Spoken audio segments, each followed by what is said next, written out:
Thank you, thank you. There you go. Okay, now we can sit. Sorry.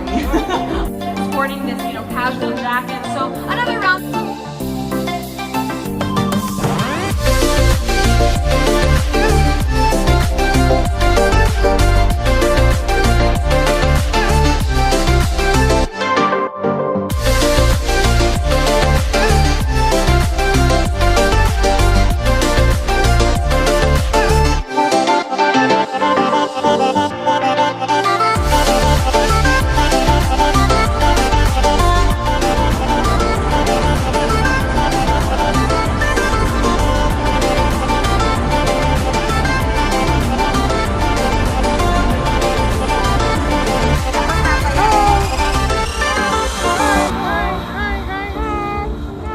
Jadine, we're together.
You mentioned, my last question, you mentioned about making an album. What about movie or teleserye or, I don't know, meron ba? I plan to still do movies, definitely. So, just waiting for the right project. So wala pa for this year? Or it's something you can't say pa? For this year, no. Not for this year. Good for you. Thanks, James.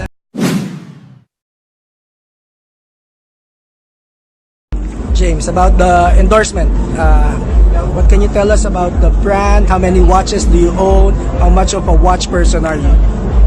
Well, what I like about the brands is that they have, well, their tagline is one watch, many faces. So for me, this one I picked out on the day of the shoot. Actually, they called it the James. Oh, Yeah, so it's the first watch name. that's a nice. But I was wearing so many different outfits that day, and this one particularly stood out to me. But that's what I like about it. There's so many options. So whatever I was wearing, there was always a watch that matched perfectly. How many watches do you own? Are you a watch person? Right now, I'm probably 5. Lang! I expected more. No, Maybe a watch that would last for a month's time of, 30 watches at no, least. but now I'm going to have a lot more watches. That's for sure. Yeah. I see. Sabi nila, there's a time to hold on, time to let go, time to bloom, time to plant, etc. What season in life are you in? What time in life are you in? What was it? Sabi nila, di ba, may time to hold on, time to let go, time to plant, time to sow. What season in life are you in? For me, it's time to create. Yeah. Right now, I'm focusing a lot on music. So, and my music label, so I want to push that and see how far I can take it. You deserve more credit for your music, man. Really. Sa totoo lang.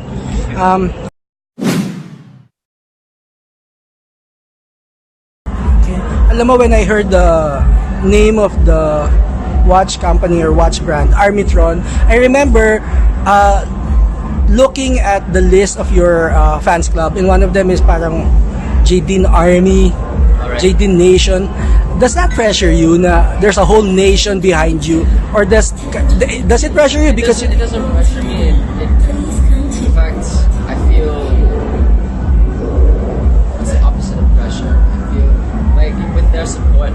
I know that whatever it is I do, I'll always have the support, and I'll always help me, they'll always be there for me. So it's the opposite of pressure, whatever that is.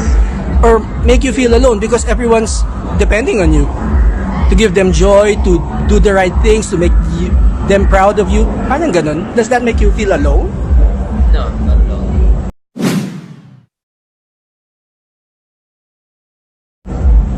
Okay. What are your other plans for the rest of the year? For the rest of the year, I'm going to be working on a new album. About time. So finally, my second album, my first album that I wrote myself was Concrete. So this next one will be my second.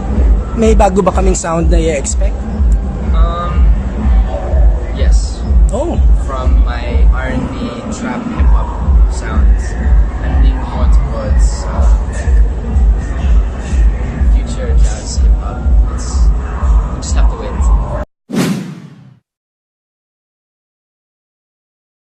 You look so relaxed now, James. Nagbakasyon ka ba? No. What did you do? So, what's this relaxed look?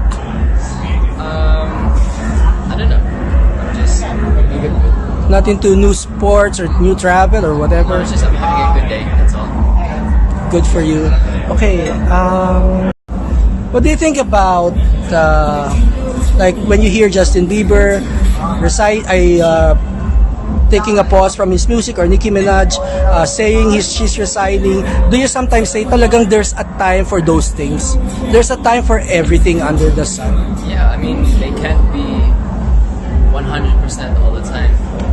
Sometimes we just need to take a step back and gather all our thoughts and be grateful for everything we've done so that we can move forward, because sometimes we just keep going, 100% all the time.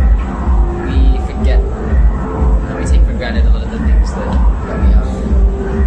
So it's actually good news that they're taking a break.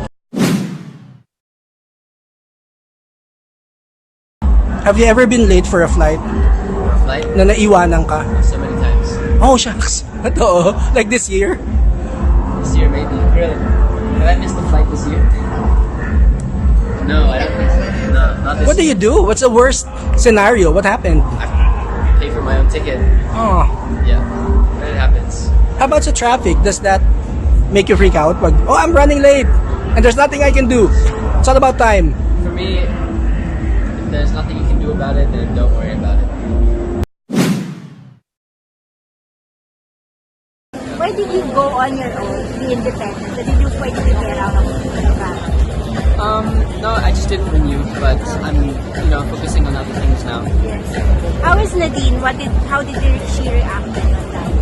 I think you should ask her about that. Okay, how is your relationship with her working relationship affected by you being a bit independent? No, it hasn't been affected at all right now. Yeah. We're still working together. We're all on good terms, which is great. I just have a bit more freedom now, that's all.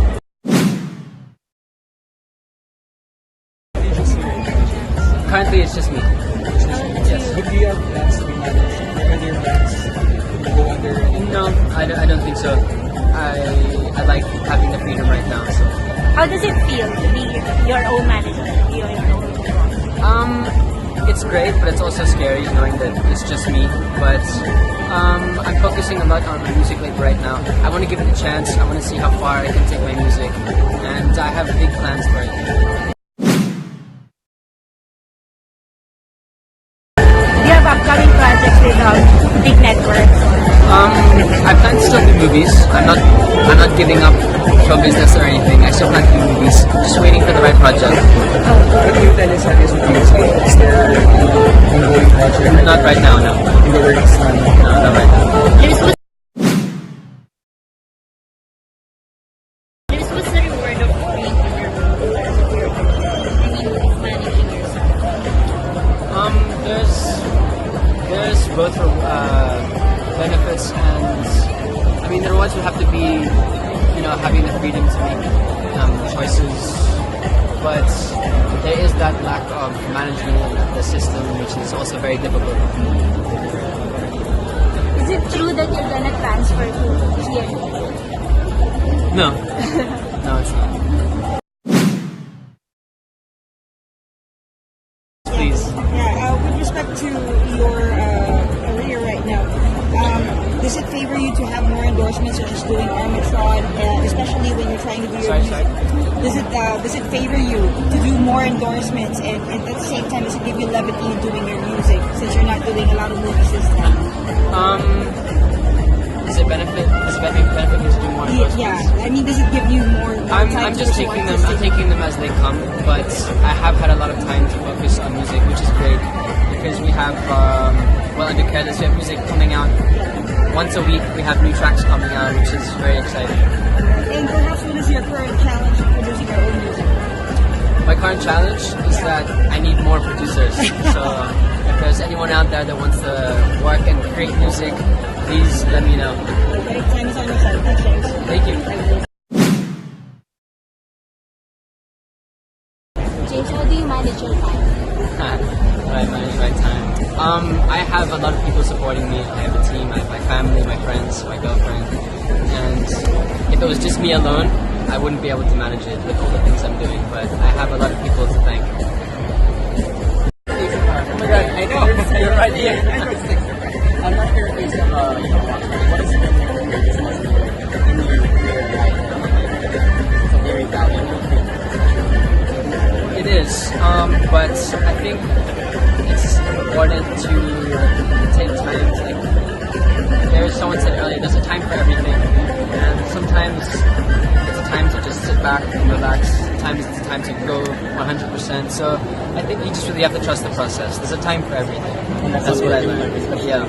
So there's no pressure, it's like, just do whatever you feel is right. I understand my life. Well, thank you.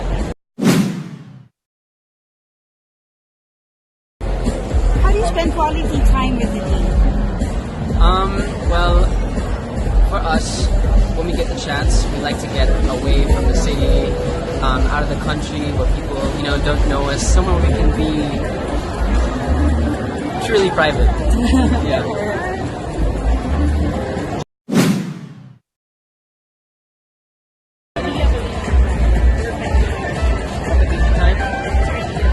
Just downtime with friends and family, like people that are close to me, because I don't get to see them that often. So when I do it, I treasure it. Thank you, James. Thank you, James. Can we take Thanks, a guys. pictures with you? Yeah.